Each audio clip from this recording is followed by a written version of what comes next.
여러분 울어본 적 있으세요? 왜 눈물이 나던가요? 무엇이 여러분들을 눈물 나게 하던가요? 살다 보면 눈물 나는 때가 참 많이 있어요. 억울해서 울고요. 너무 속상해서 울고요. 때론 미안해서도 울고요. 아파서도 울어요. 어떤 때는요, 기뻐서도 울고요. 감사해서 울고 행복해서도 울어요. 그러고 보면요, 눈물이라고 하는 것은 감정을 머금은 진주와도 같습니다. 겉은 맑게 빛나고 있지만 그 속은 헤아릴 수 없는 인간의 마음, 그 속에는 기쁨과 슬픔, 감사와 미안함, 그 많은 감정들이 다 담겨져 있는 진주와 같습니다.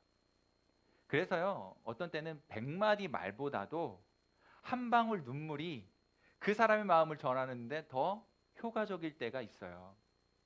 많은 이야기를 하는 것보다 한 방울 눈물이 훨씬 더 확 다가오는 때가 있다는 거죠. 그런데 우리나라에서 전통적으로요, 우는 것은 나약한 자들의 전유물처럼 여겼어요. 힘없고 연약한 사람이나 우는 거라고 생각을 했거든요. 그리고 어려서부터 울면 안 된다고 배워왔어요. 왠지 아세요? 산타 할아버지가 선물 안 주거든요. 그래서 어려서부터 이런 교육을 철저하게 받고 자랐기 때문에 울면 안 된다는 생각을 가지게 되었어요. 그러나 이제 울어도 좀 괜찮아요. 대신 겁쟁이의 눈물이 아니었으면 좋겠습니다. 겁쟁이가 흘리는 눈물이 아니라면 그냥 울어도 괜찮아요. 때로는 우는 것만으로도요, 기분이 괜찮아지는 경우가 있거든요. 답답한 마음을 어떻게 해소할지 모를 때 울고 나면 좀 시원해지는 느낌이 들기도 해요. 아파하는 사람에게 억지로 무슨 말을 하기보다는요, 함께 울어주는 것이 때로는 좋을 수가 있습니다. 그래서 울어도 괜찮아요. 이제 할 수 있으면 많이 우세요. 운다는 거는요, 살아있다는 것의 증거입니다. 소원이 있어서 살고자 하는 의지이기도 해요.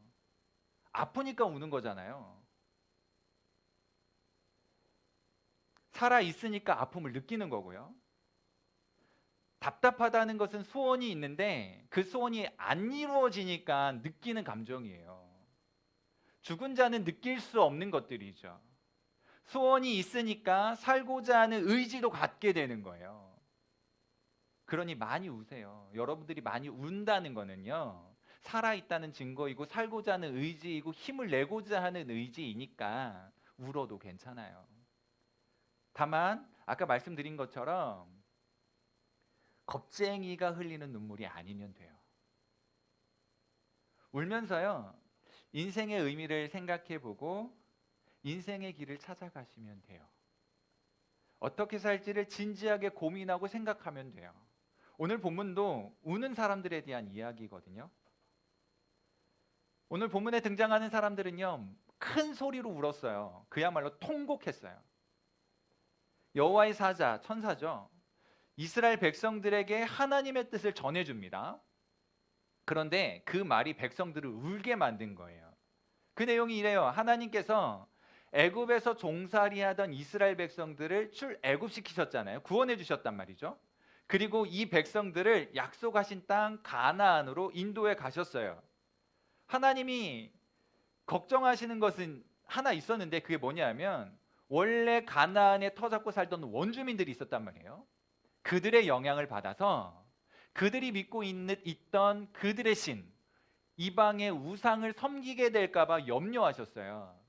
그래서 이스라엘 백성들하고 약속을 맺습니다. 내가 너희와 맺은 약속을 영원히 기억할 것이고 잊어버리지 않을 테니까 너희도 이 약속 꼭 지켜주길 바란다 하시면서 주신 말씀이 이방의 신상들을 절하지 말고 오히려 그것들을 허물어 버려라. 그들과 함께 하지 말고 이방 신상 제단을 허물어 버려라 라고 하는 말씀을 주신 거예요. 그렇게 약속을 맺었다는 거예요. 그런데 이스라엘이 가나안 땅에 들어와서는 하나님의 말씀을 듣지 않았어요. 기억하지 않았어요. 그래서 하나님은 그 땅을 주시기는 했지만 원주민들의 일부를 남겨놓으신 거예요. 그리고 쫓아내지 않으시겠다고 말씀하셨어요. 그리고 남은 원주민들이 이스라엘에게 올무가 되게 하시겠다는 거예요. 그래서 옆구리를 찌르는 가시 되게 하겠다고요. 그들과 함께하는 것이 찌르는 가시 같은 거예요. 아픈 거예요. 그렇게 하겠다고 천사를 보내셔서 백성들에게 말씀을 해주셨어요. 이거를 한마디로 말하면 하나님께서 이스라엘 백성들에게 징계하시겠다고 말씀하신 거예요. 이 말을 듣고 백성들이 울은 거예요. 왜 울었을까요? 원래 징계는 아픈 거잖아요. 하나님의 징계였기 때문에 울었어요.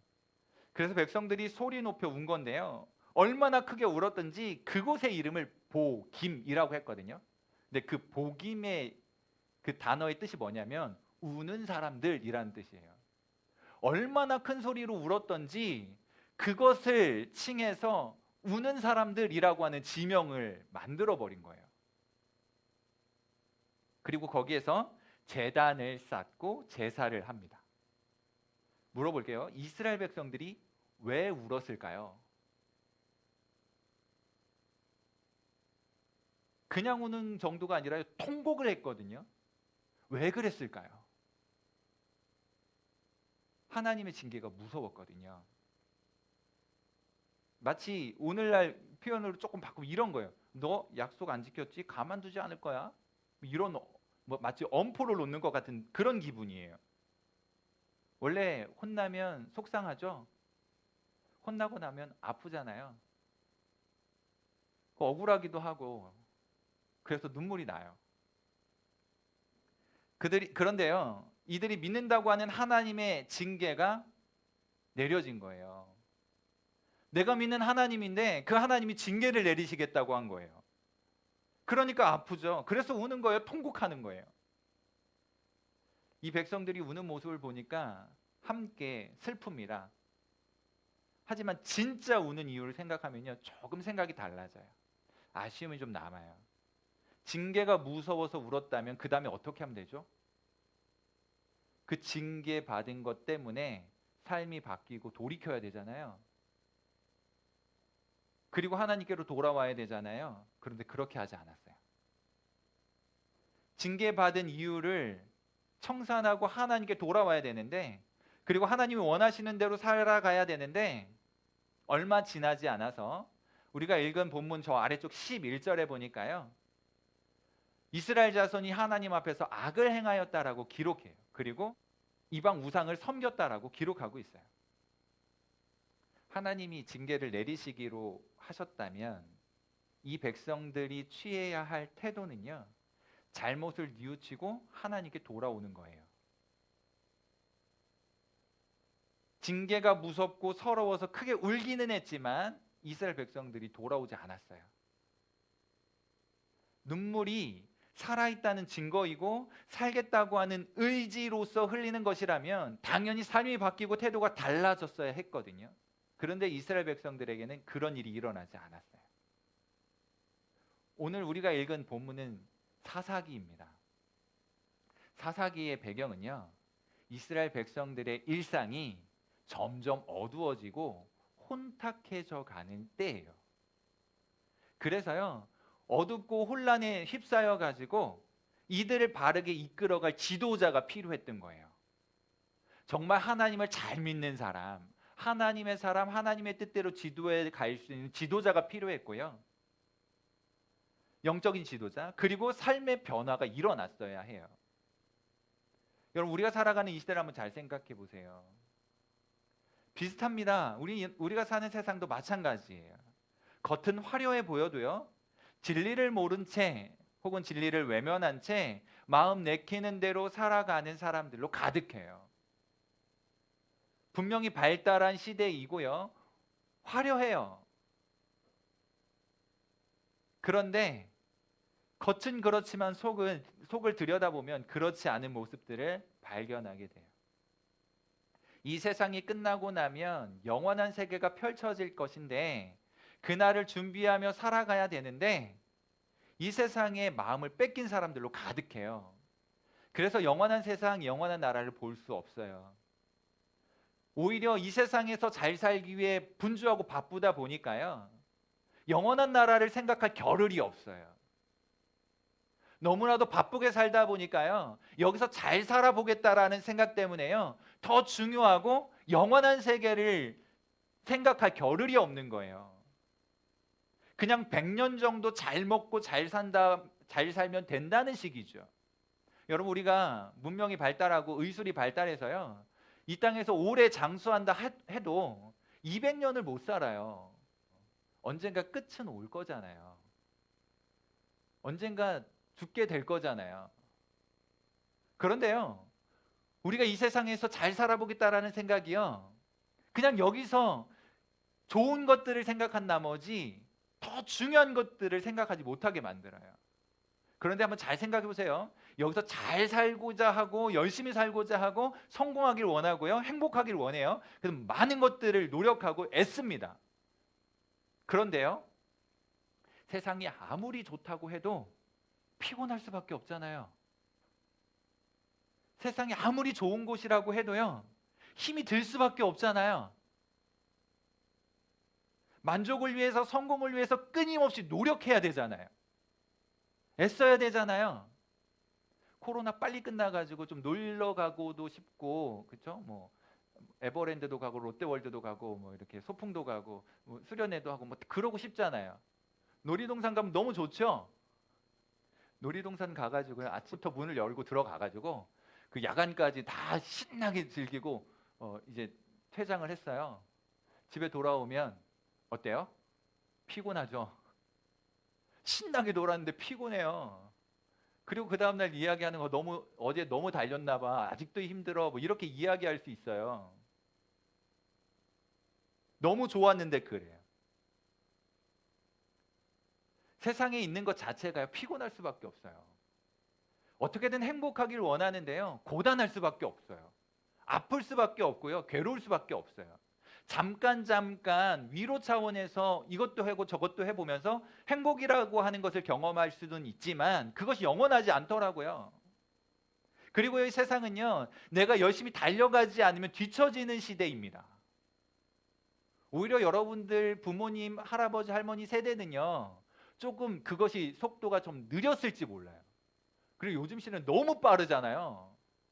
내가 조금만 멈추어서도요, 한참 멀어진 것 같고요, 뒤따라 잡기가 너무 힘든 것처럼 보여져요. 그래서 멈출 수가 없는 거예요. 열심히 달려야 돼요. 오늘 이 예배 끝나고 학원 가는 친구들 있죠? 열심히 산다고요. 어제는 학원 안 가셨나요? 주중에는 학원 안 갔나요? 매일매일 학원에 갑니다. 매일매일 바쁘게 살아가요? 그래도 만족이 있으세요? 그래도 안심이 되세요? 내가 열심히 살았으니까 내일은 좀 괜찮을 거야 라고 하는 안심이 있냐고요. 불안하죠? 답답해요. 그래서 더 억울하고요, 아픈 거예요. 내가 열심히 한 것만큼 좋은 성적이 나오면 되는데, 좋은 결과가 나오면 더 좋은데 그러지 않을 때가 더 많잖아요. 그래서 억울한 거예요.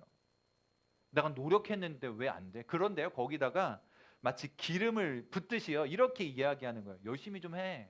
그럼 속에서 열불이 나는 거죠. 열심히 했거든요. 최선을 다했다고요. 그래도 안 되는 걸.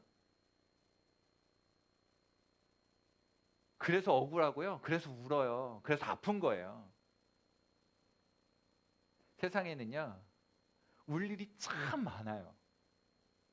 억울하고 답답한 일들이 널려 있어요.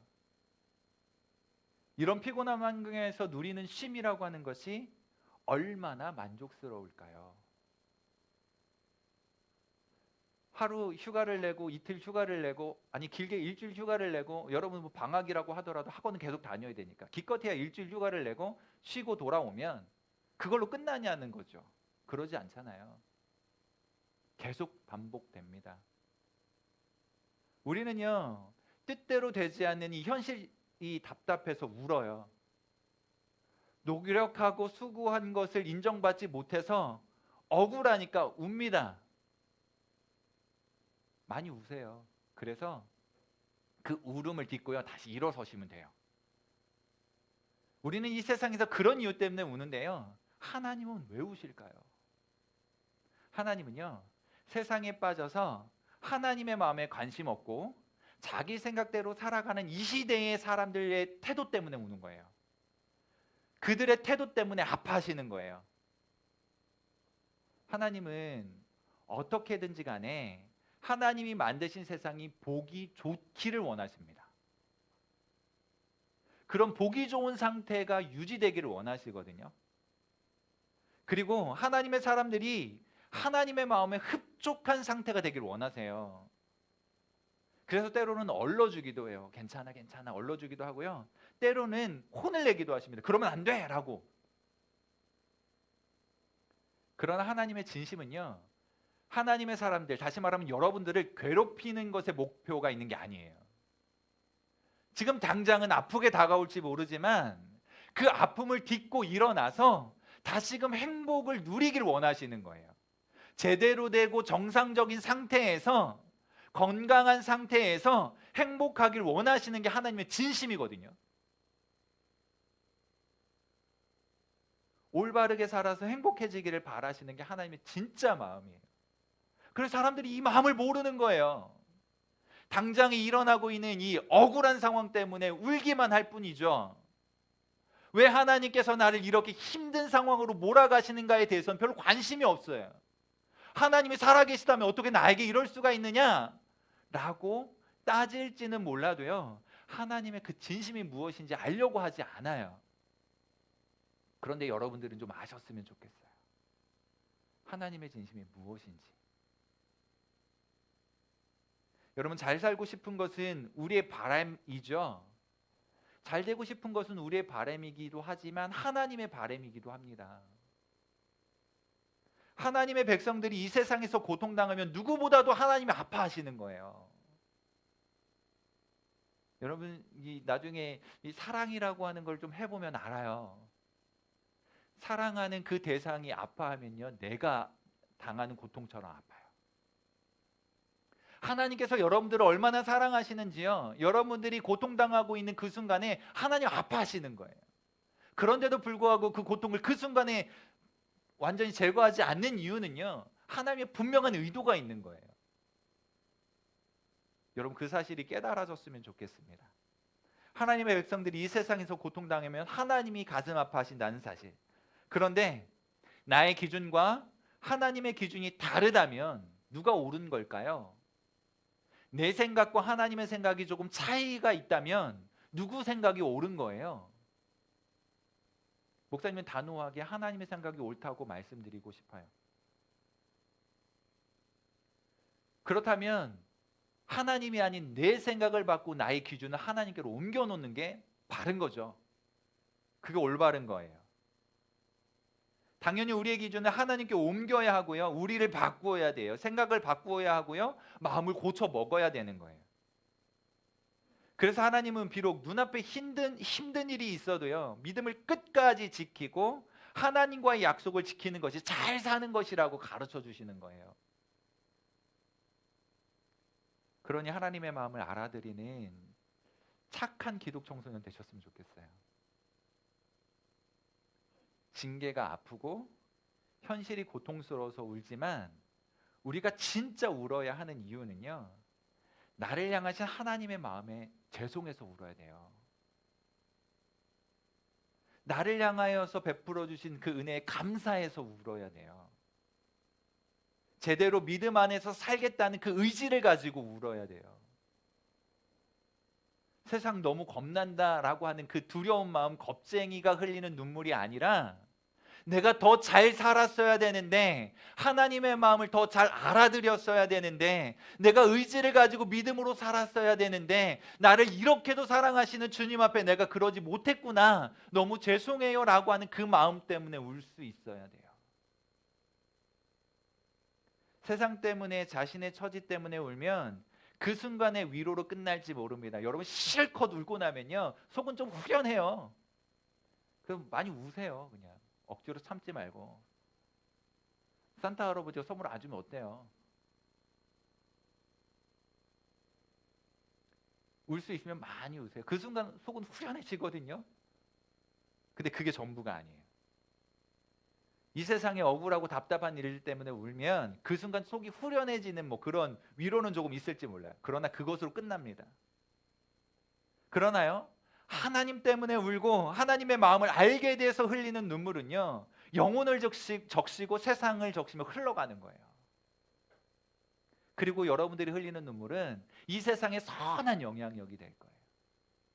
나 한 사람만의 문제가 아니고 나를 통해 수많은 사람들이 영향을 받는 그런 일들이 일어날 거예요. 나의 억울함 때문에 그냥 그것 때문에 울면 나 한 사람 위로받고 끝날지 모르지만 하나님의 마음을 가지고 우는 사람은요, 그것이 하나님의 위로로 다가올 뿐만 아니라 나를 통해 다른 사람을 위로하는 일들이 일어날 거예요. 여러분들이 그런 삶을 살았으면 좋겠습니다. 우리가 앞으로 사사기를 좀 살펴보려고 해요. 사사기는 정말 암울한 시대를 대변해주고 있습니다.